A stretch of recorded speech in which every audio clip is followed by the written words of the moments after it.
Hey guys. All right. So this is week 4, day 1. I'm sorry that this is getting out to y'all late. There's just been a lot going on. Again, I know this is our if you didn't know, this is our last week of distance learning. So these last 3 skills that we're going to do are basically that's all. That there won't be anything else after this, but something important to understand is the skills that I'm choosing are skills you're going to need to know for Algebra 2 and after. So if I know that some of y'all think y'all don't need to keep doing any of this work, but it's so important because I'm not just picking just random skills. I tried to narrow it down to the most important ones. So please keep that in mind. All right, so we're just going to go ahead and get started right in. So what we're going to be talking about today is polynomials, okay? So that sounds like a really scary word, but it's really not, okay? A polynomial is just, it can have constants, it can have variables, it can have exponents, and it's combined using subtraction, multiplication, and division, all right? There's no division by a variable. A variable's exponents can only be 0, 1, 2, 3, 4, 5, all whole numbers, and there's not an infinite number of terms. Okay, so right down here it gives you a few examples. All right, so this is a polynomial. Okay, practice saying that out loud, a polynomial. All right, so poly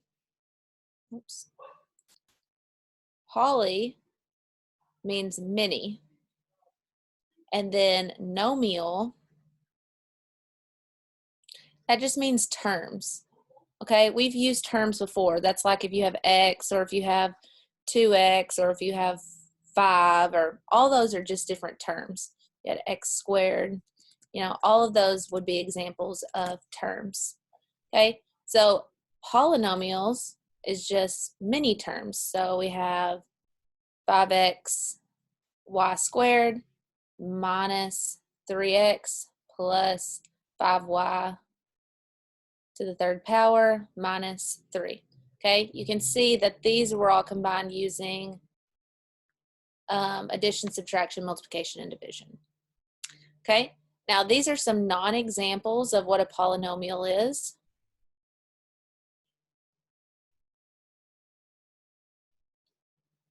Okay, these are not polynomials.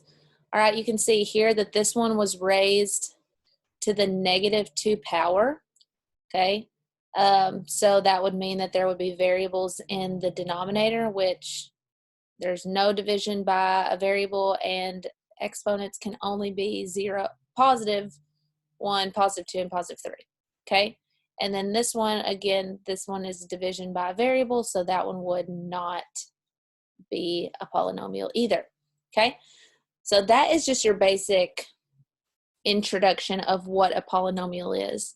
Again, it sounds a lot scarier than it actually is. It just basically means a group of terms in like its simplest understanding. Okay, now going a little further off of that, there are a few special names for polynomials.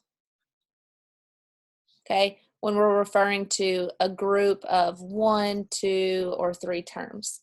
Okay, so this one is called a monomial. Okay, that means there's just one term. So you can see right here, this one is, even though it's there's a couple of different multiplications and an exponent, it's all in one group together. Okay, it's not, there's nothing, there's not another monomial being added to it. Okay,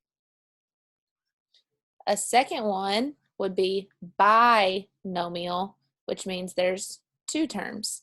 So right here, you can see that we have one term there and another term right there.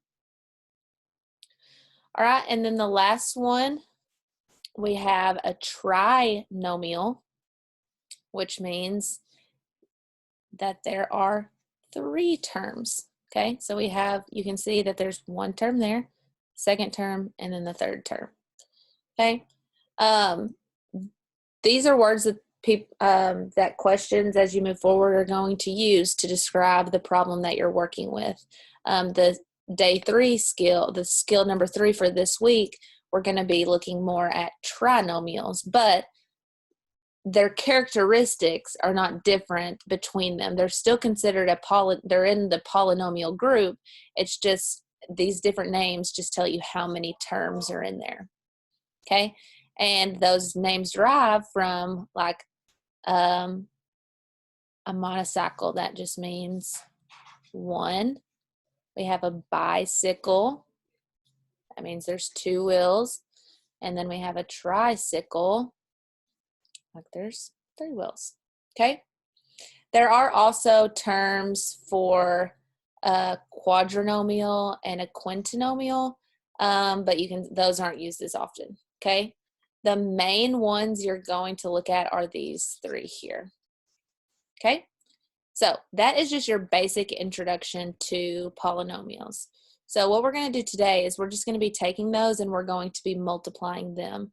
And what you're going to see is that you've dealt with polynomials before now. You just didn't know that's what they were called. But I wanted to go ahead and introduce them because of the next 2 days skills that we're going to learn.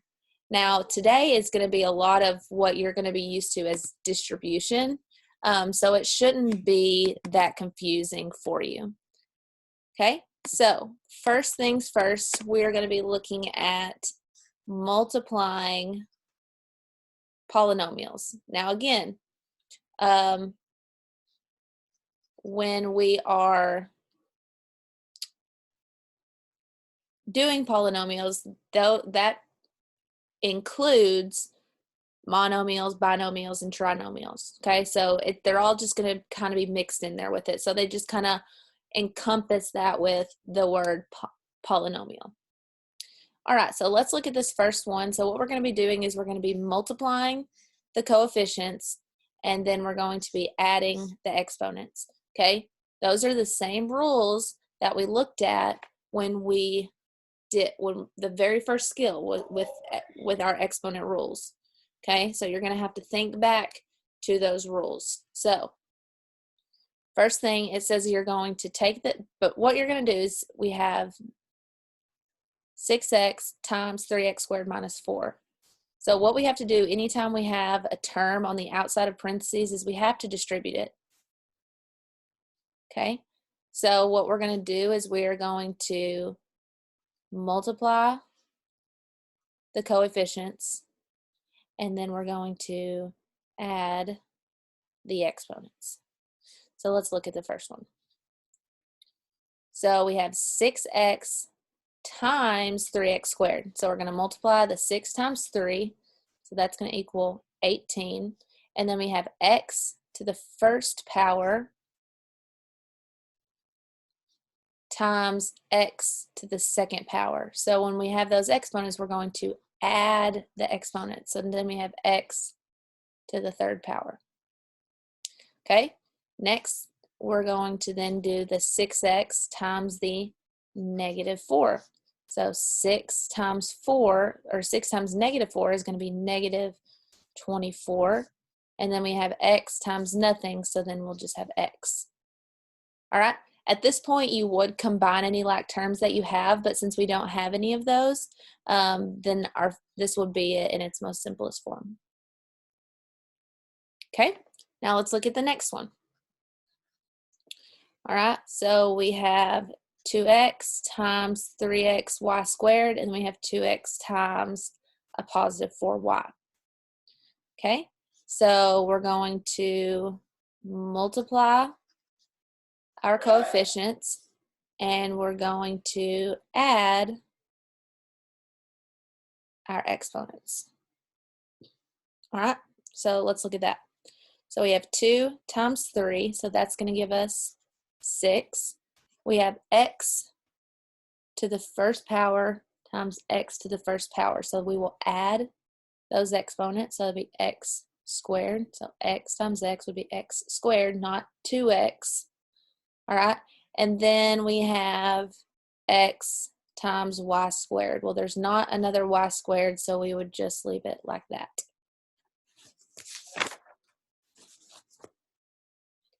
All right, so then we have 2x times a positive 4y. So we multiply our coefficients. 2 times 4, it's going to be a positive 8. And x times y, that would just give you x, y. Okay, you can't combine those two variables because they're going to be two separate things. All right, and at this point we would combine any like terms if we had any, but we don't. Some people might think, oh, well, there's an x and there's an x, and then there's a y and there's a y, but that's an x squared and that's an x. Those are two different terms. You cannot combine those. Okay, so your final answer would be that.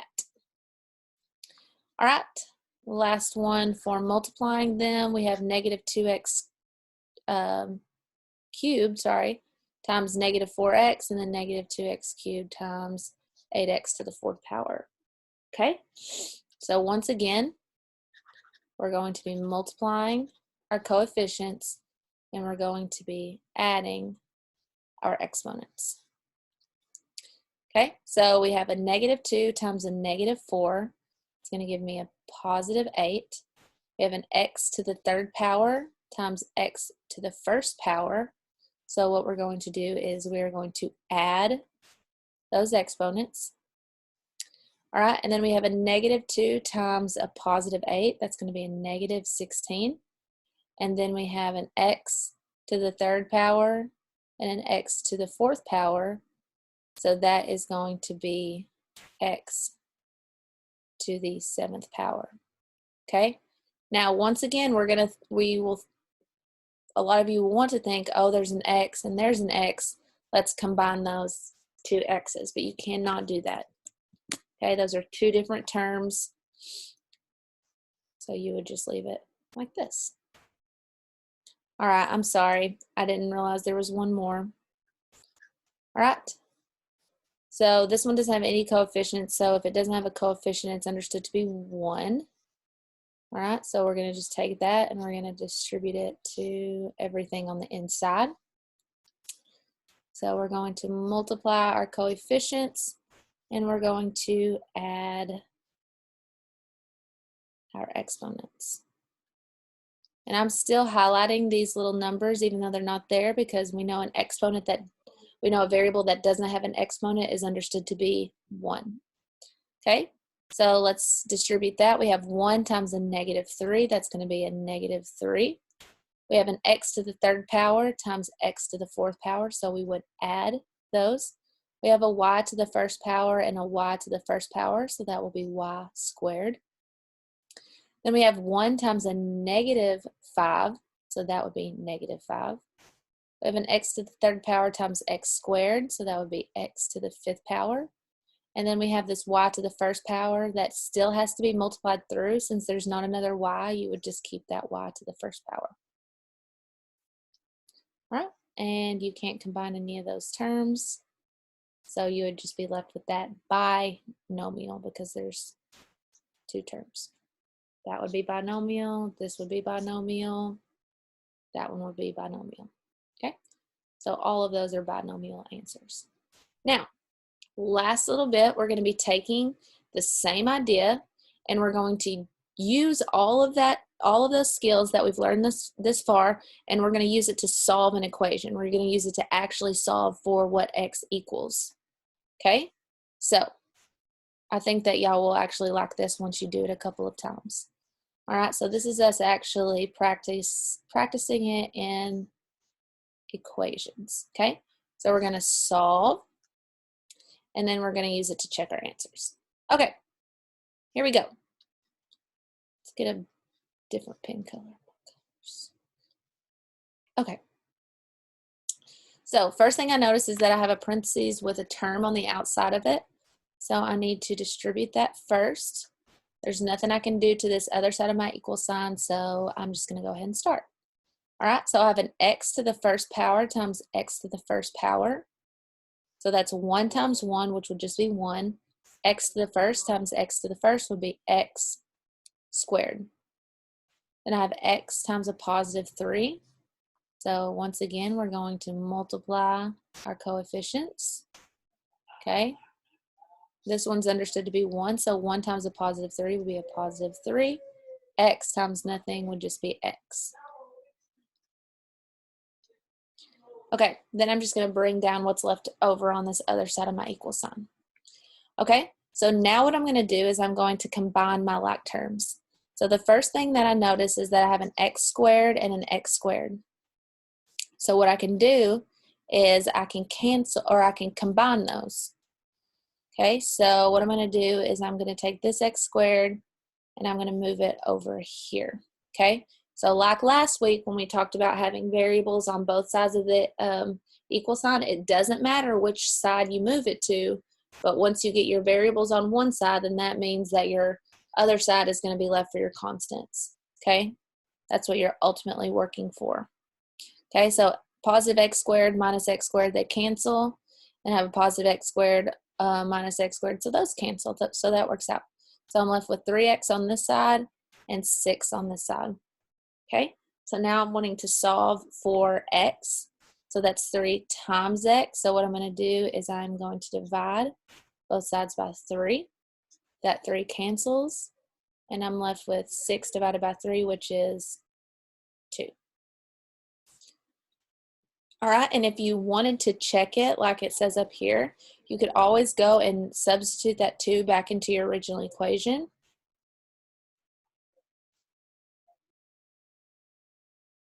And you should get, that would be 10 equals 4 plus 6, so 10 equals 10, and then it works. All right, you can always do that if you're unsure if your answer is correct. All right, last one, and then we'll go on to your practice problems. Okay, so first thing I notice is I have this 2x on the outside of my parentheses, meaning I need to distribute it. And then there's nothing on this other side that I can simplify or distribute, so it will just stay the same. All right, so we're going to be multiplying our coefficients, and we're going to be adding our exponents. Oops. All right, so 2 times 3 would give me 6. X to the first power times x to the first power would give me x squared. Then I have positive 2 times a negative 3, that would be a negative 6. Can't forget about my x over here, so that would be 6x. Then I have 6x squared minus 12. I just brought everything on this side down. Now, I'm going to once again combine my like terms. So just like on the last one, I notice this time I have a 6x squared and I have a 6x squared. So I can combine those terms. So what I'm going to do is I'm going to subtract off this 6x squared. I'm going to subtract it off over here. Okay, those cancel. Positive 6x squared minus 6x squared, they cancel. I'm left with a negative 6x